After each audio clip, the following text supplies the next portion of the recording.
हाँ जी भाईजान की हाल है ठीक हो की नाम की है ਤੁਹਾਡਾ अब्दुल्ला किथों तशरीफ लाए मैं मुसराबाद ਤੇ ਅੱਜ ਪਹਿਲੀ ਮਰਤਬਾ ਆਏ ਸੀ नहीं मैं बड़ी मैं तो रहती है ते मैं जो उधर दरूद महल से उदो भी आंदा ਜੀ ਜੀ ते आज मैंने मेदियां दा मसला सुन मन गुर्दियां दा मसला है ਤੇ ਅੱਜ ਕਿੰਨਵਾਂ ਦਮ ਹੋ ਗਿਆ ये ਮਾਸ਼ਾਅੱਲਾ मेरा 7वां दम है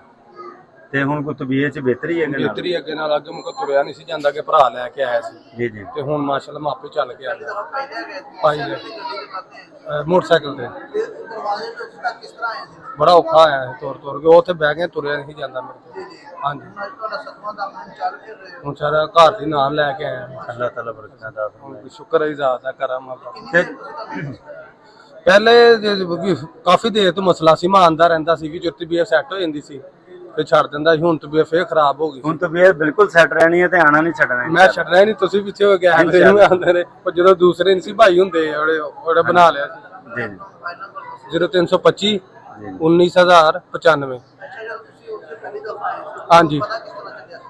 ਉੱਥੋਂ ਮੇਰੇ ਭਾਈ ਨੇ ਵੇਖਿਆ ਸੀ ਉਹ ਆਇਆ ਸੀ ਇੱਥੇ ਉਹ ਮੈਨੂੰ ਲੈ ਕੇ ਆਇਆ ਸੀ ਹਾਂਜੀ ਅੱਲਾਹ ਬਰਕਤਾਂ ਦਾ नहीं उदो नहीं खा रहे हुण यही अर्ग पीना खांदा सी बा